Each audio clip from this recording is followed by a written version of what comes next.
Have you ever had someone try to take what's rightfully yours? Imagine working your whole life for something, only to watch a group of strangers try to steal it without shame. That's exactly what happened to me. And trust me, this story is not just about land. It's about pride, betrayal, and the fight for justice. It all started with my ranch. My family had owned it for generations.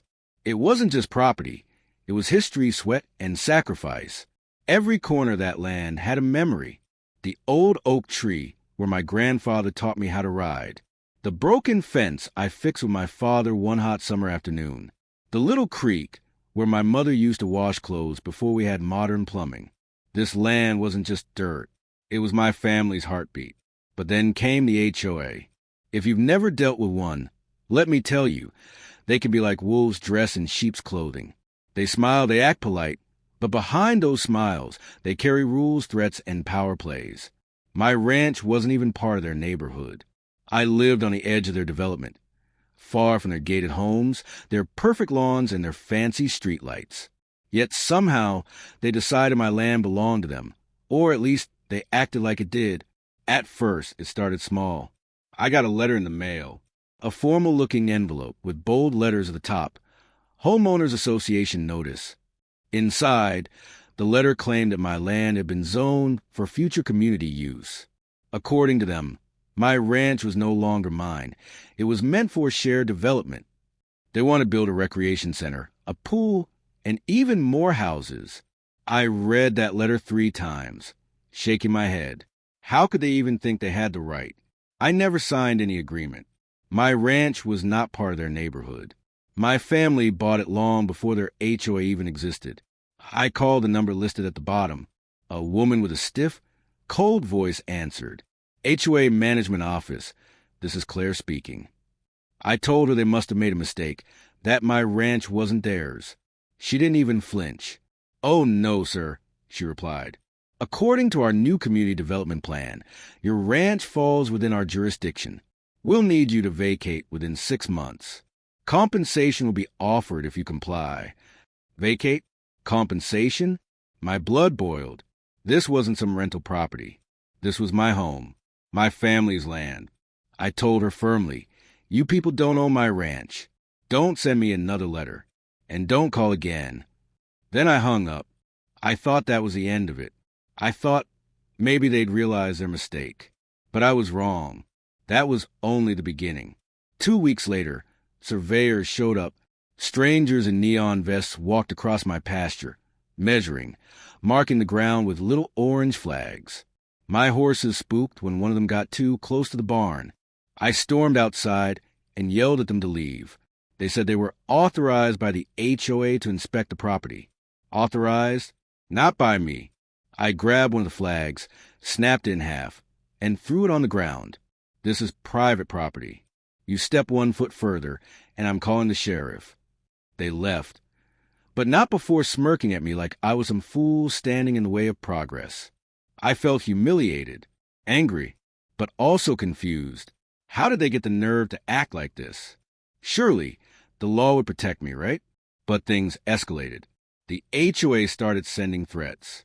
More letters came in the mail, each one sounding more aggressive. They claimed I was violating community standards by refusing development.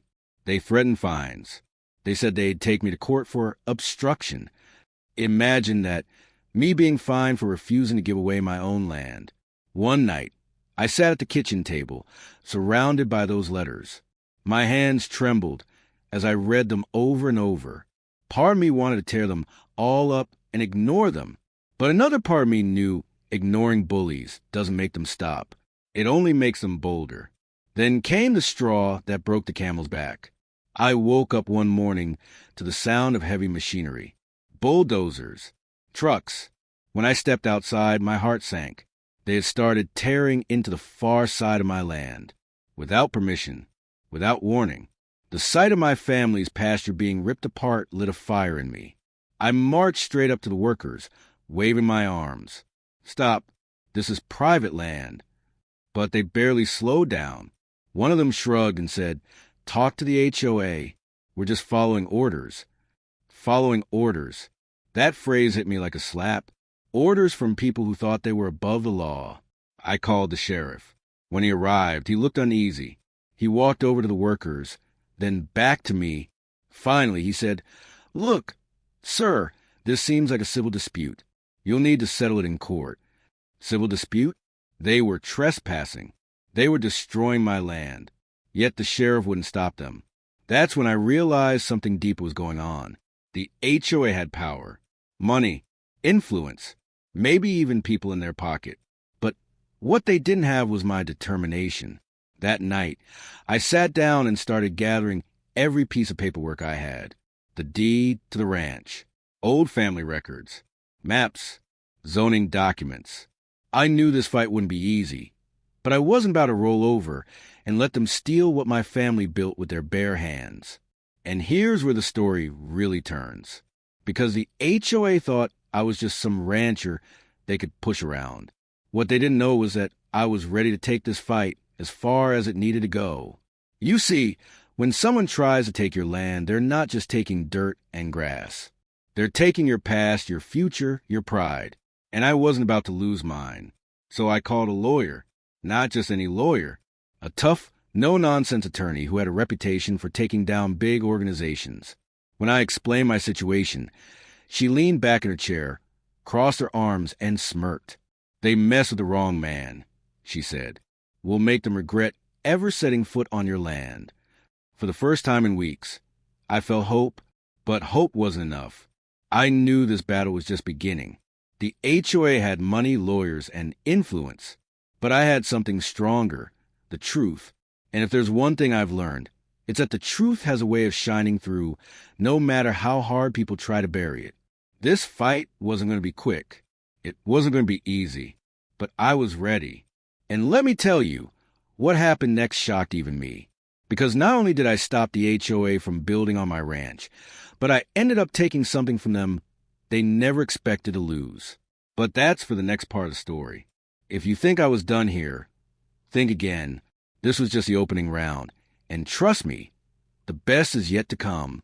Backhand index pointing right. Make sure you stick around for section 2, because that's where the real fireworks begin. You won't believe how the tables turned when I walked into that courtroom. Have you ever stood face to face with people who thought they were untouchable? People who walked around like they owned the world, only to find out they weren't as powerful as they believed? That's exactly what happened when I finally took the HOA to court. When I first filed a lawsuit, the HOA laughed. I could almost hear their chuckles through the paperwork they sent back. They filed countersuits, sent threatening letters, and told their members I was just some stubborn rancher who didn't understand progress. They called me a roadblock to community development. They even spread rumors around town, painting me as the bad guy. But here's the thing. I had proof. Real proof. My lawyer and I worked day and night. We pulled out old deeds showing my family's ownership dating back over 100 years. We found zoning maps proving the HOA had no jurisdiction over my land. And most importantly, we had photos and witness statements of their bulldozers tearing into my property without permission. The first day in court felt surreal. I walked in wearing my old ranch boots, feeling like an outsider surrounded by polished suits and expensive perfumes. The HOA board members sat on the other side, smug and confident. They whispered to each other, smirked, and barely even looked my way. They thought it was already over before it started. But then my lawyer stood up. And let me tell you, she was a force of nature. Calm, sharp, and absolutely fearless. She laid out the facts like a master storyteller. Every word cut through the HOA's arrogance like a blade. "Your Honor," she began, holding up the deed, "this land has belonged to my client's family for over a century. The HOA was established decades later, and it has no legal claim here. Yet they not only harassed him with threats and false fines, but also trespassed and began destruction on private property without consent." The judge leaned forward, eyebrows raised. The courtroom went silent. For the first time, the HOA's smirks began to fade. Of course, their lawyer tried to fight back. He went on about community benefit and development rights. He argued that my ranch sat in the middle of their planned expansion, that it was inevitable progress. But progress doesn't give you the right to steal. progress doesn't override the law. Day after day, the trial dragged on. The HOA threw everything they had at me. They tried to bury me in paperwork, delay the hearings, and confuse the judge with technical jargon. But each time, my lawyer tore their arguments apart piece by piece. One of the most powerful moments came when we showed the photos of their bulldozers ripping into my land. The judge's face hardened. You could almost see the anger in his eyes. "Did you have written permission for this?" he asked the HOA's lawyer. The lawyer stammered. He looked at his papers. He looked at the board members. Finally, he admitted, "No, Your Honor, but we believed." "Believed?" The judge cut him off. "The law doesn't operate on belief. It operates on facts." That was the moment I knew the tide had turned. But the real shock came later. Because not only did the judge rule in my favor, declaring the HOA had absolutely no right to my land, he also opened the door for something much bigger. My lawyer had filed for damages. And not just simple damages. We sued them for trespassing, destruction of property, harassment, and emotional distress. The HOA board members started sweating. Suddenly, this wasn't just about my ranch. This was about their wallets, their reputations, and their very own homes. Weeks later, the final ruling came. The judge awarded me massive compensation, so massive that the HOA itself couldn't cover it. Their funds dried up. Their accounts were frozen. And when the dust settled, guess what got seized? Their houses. That's right. The very people who tried to take my ranch ended up losing their own homes. The board members who looked down on me from their fancy porches were forced to pack up and leave. Some of them had to sell their cars. Others had to move out of state. Their perfect little gated community, it started falling apart without their leadership and money. And me, I kept my ranch. Not just kept it, I expanded it. With the compensation, I repaired everything they destroyed, built stronger fences, and even bought some of the land that used to belong to them. Talk about poetic justice. But let me tell you something important. This wasn't just about winning money. It was about standing up for what's right. Too often, we think big organizations, HOAs, or corporations are too powerful to fight. We think they can steamroll over ordinary people. But that's not true. The law exists for a reason. And when you have truth on your side, even the biggest bullies can fall. I'll never forget the day I walked back onto my ranch after the ruling.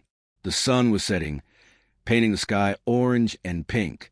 I stood under that old oak tree, the same one where my grandfather once stood, and I whispered, "We did it."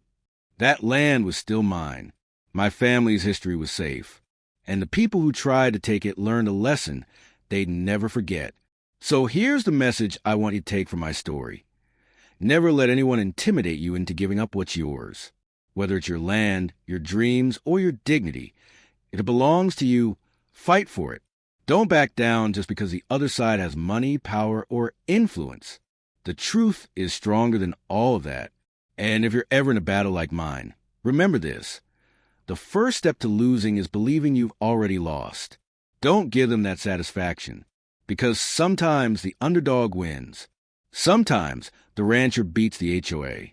And sometimes justice comes full circle, so full that the thieves end up losing the very things they tried to steal. Backhand index pointing right. If you believe in standing up against bullies, hit that like button, share this story, and don't forget to subscribe for more real stories of justice and revenge. Because trust me, you haven't heard the last of them.